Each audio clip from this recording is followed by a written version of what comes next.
Yep. Who can miss the old classic when it comes to time loops? People absolutely losing their minds.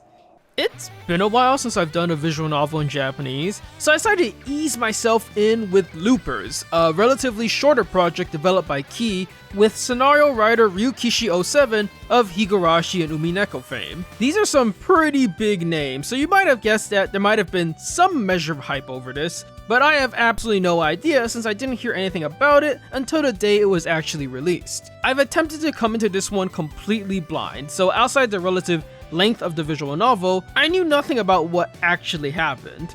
So here's a quick background to get us started in the same place. Loopers follows the story of Taira, a high school age student who has dedicated his life to Geohunting, which is a GPS-based mobile game. Think of something similar to Pokemon Go, except it's a treasure hunt, where players set up start points and end points, complete with directions and precious treasures for other players to discover. Honestly, sounds like an incredibly fun idea, if you ignore the ramifications of how incredibly unsafe it all is if there were any bad actors. Anywho, Taira is doing his usual thing when he meets up with some childhood friends. A few freaky circumstances occur, with Taira and friends being thrown into a time loop, where the 1st of August is repeated infinitely. In this time loop, they meet the eponymous Loopers, a group of young adults who are also stuck in the same predicament and have banded together to find a way out. While the Loopers is composed of a cast of characters, only a handful of them are actually important. Our main character for this story is Taira Akira, and the best way to describe him is that he exudes super energetic main character energy. He's always about life is a journey, treasure hunting is about the belief in friendship, and so forth. Taira is the one who manages to shake up the Loopers who have fallen close to the breaking point. He really radiates that classic main character energy and has that mysterious pull that attracts everyone to him. Fujikawa Miya, on the other hand, is our main heroine, which is fairly obvious from the title screen to literally everything. She's the quiet, emotionless girl who, once she comes into contact with Taira, eventually starts to smile once again. Mia is someone who cares about others, and the downward spiral of the Loopers really affects her, which is why when Taira comes in and brightens both their world and hers, she quickly warms up to him. Hiruda Kiriko is probably the final character I'm going to cover. While Hilda dresses and acts like a delinquent, she in actuality is an innocent and pure-hearted girl on the inside. Trustful to a fault, if Leona told her that the boy standing outside is a vampire in disguise, she'd believe it in an instant. Hilda is also the character who probably faces one of the harder conflicts in the story, since the snapping of Leona that occurs incredibly early in the story hits her the hardest, as Leona is her best friend and almost a part of her in a spiritual way. Let's start out by talking about the parts of Looper that I really like before I get into everything else. The art style is quite unique, as in if you compare the character art from this game to many other visual novels, it does stand out. It's hard for me to describe what I'm saying, but I think you get what I mean just by staring at it. The main color motifs are lime green and magenta, which at first you think would be a jarring, tacky Christmas look, but thanks to how the hues are, it does end up rather striking in its own way. Especially since the characters are all quite pale, the color really ends up complementing them. The character designs are also really well done. Each main character design-wise is fairly distinct. Just by looking at every character's default style of dress, you can already infer the kind of personality they have. Taira, for instance, looks like he's dressed up like a normal high school student, but you can tell by his lack of buttoning up his top and bottom buttons of his overshirt and his winning smile that he's more outgoing, carefree, and adventurous. Mia's hooded look denotes more of her more withdrawn personality, but at the same time she's also dressed quite properly aside from the hood, indicating how much she wants to otherwise be like everyone else. Hilda's overall style of dress is slightly messy, adding with her blonde hair indicates some sort of delinquent kind of character. But the fact that it is only slightly messy raises the question of whether she really is one. Compare that to Leona, who is completely messy and lackadaisical, looking like a punk kid who doesn't care about school in the slightest.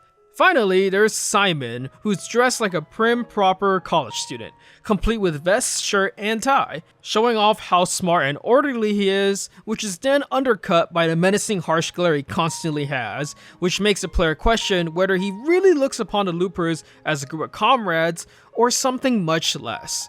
Sure, every design isn't crazy out there, but just by tweaking a couple of things, it can really highlight each character's personality very quickly and efficiently. The side characters follow the same concept, although they really are just there to fill out the ranks. I do like Holly's overall look, but that's just my personal preference. The music's also fairly solid, with a couple of fairly good songs. The soundtrack does an excellent job of complementing what's going on. The upbeat fun scenes are hit with an equally energetic song. The quite disturbing moments are punctuated by a creeping and menacing offbeat song. The emotional bits are hit with Key's usual mix of whimsy colored by heart-wrenching sadness. Treasure Hunt is pretty much Taida's main theme and really highlights the main theme of treasure hunting and adventure. The instrumental version of the opening song Thousand Nights, One Night Vortex is super relaxing. It's a pretty good soundtrack, although they use Treasure Hunt a little too much and could have really benefited from having another song that was just like it. I also think the main motif of the game is almost a match made in heaven with Key's greatest strengths. I'm not referring to the time loop, I'll get into that later, but I am talking about Geohunting, Taida's main drive in life, and the thing that brings back to life the loopers who were on the verge of emotionally dying. Key's biggest strength has always been portraying the energetic whimsicalness of youth, combined of course with some later melodrama, and what better way to portray childhood than with a treasure hunt. The concept, just from thought alone, sounds incredibly fun, where it is a GPS-based game where players set up treasure hunts for other players to go on, where participants run around following the game master's instructions, time limits to push the participants, and complete with an actual physical treasure for the player to discover, whether it be a treasured item or site. Players then set up the treasure for new players to discover as well.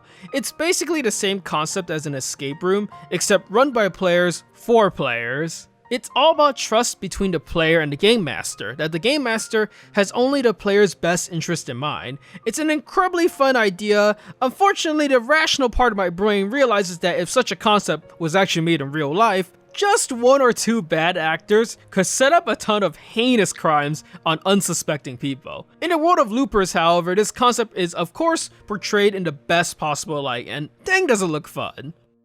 Now that I complimented this game as much as I could, let's get into what brings loopers from a great short experience into something more middle of the road. The weird thing about loopers is that I simultaneously feel like it's both too short and too long in many ways. The biggest hurdle for a shorter length visual novel is that they have to try and set up both plot and characters in a pretty short time frame. The writer, in this case Ryukishi07, has to get us the players to care about the characters enough to be invested in what happens to them. With that in mind, the first thing Loopers tries to do is immediately nosedive into the horror elements of time loops. Taira, Hilda, and Leona are doing their little treasure hunts when Leona snaps and goes insane, and then seemingly dies. While it does set up the, oh no, time loops are scary idea, we had literally just met Leona about 10 minutes ago and barely care nor know anything about her. Taira and Hilda are then plunged into the time loop of August 1st for the first time and then meet the loopers. This entire section is weird because mostly in terms of tone, it's incredibly disparate from the rest of the game. It sets up a Ryukishi07 horror element where you imagine people would just start cracking left and right, which never pays off. Sure, it does introduce the central conflict of the story, essentially that the main danger of the time loop in Loopers is where you get tired of living in it, give up on life, and fall into an endless coma.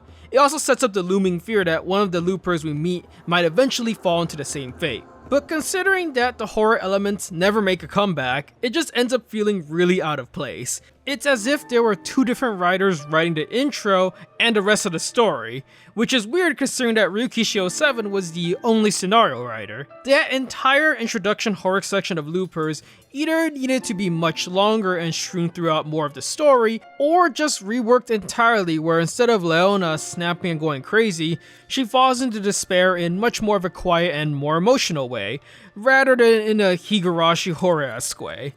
Side characters are also way too heavily underdeveloped. While I have introduced the Loopers to a certain extent when talking about the character design, you'll probably have realized that I seem to have skipped a few, and that's because they are wholly unimportant and aren't really given any meaningful reason to be in the story.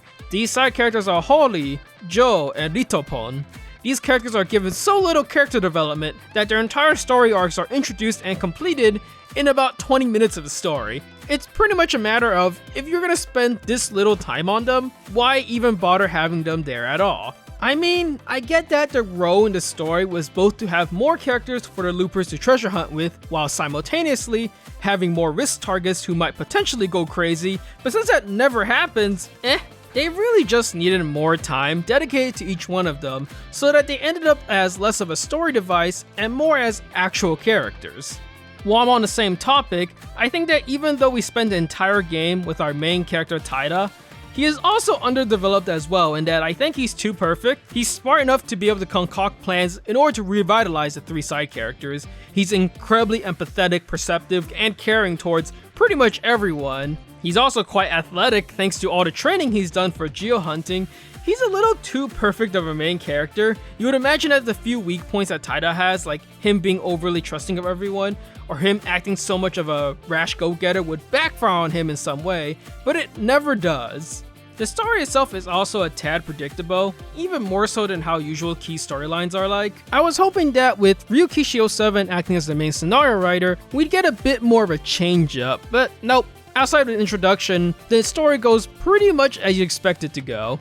I'm not gonna get into it because it would probably be spoilers, but needless to say, just by how the story starts, you probably have a good idea of how everything pans out. Predictable doesn't necessarily mean bad if the story had strength elsewhere to make up for it. Loopers has basically three main parts to the story: the introduction, the mini character arc with the Loopers, but mostly Leona and Hilda in the middle, and finally the conclusion. And I feel as if the jump between the middle and the conclusion of Loopers was very rushed and practically non-existent. As in, there should have been a moment where the Loopers grew closer to each other as a team and bonded a bit more before the ending of the story, but the story skips all of that in what essentially amounts to a time skip. Here's a quick spoiler warning. I have a timestamp to skip this little tidbit since I'll talk about the ending for a tiny bit. The conclusion for Loopers feels way too long for such a short story. It's like they really want to have a bombastic final conclusion where all the Loopers team up to save Mia, but I don't know, it just didn't really feel earned. Probably because I don't feel like the team known as the Loopers had enough time to bond at all. Pretty much every moment of them supposedly working together and having fun with the treasure hunts is skipped with the time skips. When they are supposedly all getting together on treasure hunts, it is not the focus at all, as it is told through an incredibly despondent Hilda who's on the verge of breaking down towards a comatose Leona. And even once Leona is brought back, and the Loopers are finally complete as a team, the story instantly skips towards the final conclusion where 130 or so days pass with them having all sorts of fun geohunting together, and the exit to the time loop just magically appears. It's gonna sound cheesy, but Loopers really could have benefited from having a final beach episode or a barbecue episode or anything. Just something to get the team feeling like an actual team, so that the conclusion where everyone teams up feels at least that much more earned rather than feeling like a token effort. I think the toughest thing that Loopers has going for it is specifically the two big names who are working on what is ostensibly a pretty small visual novel.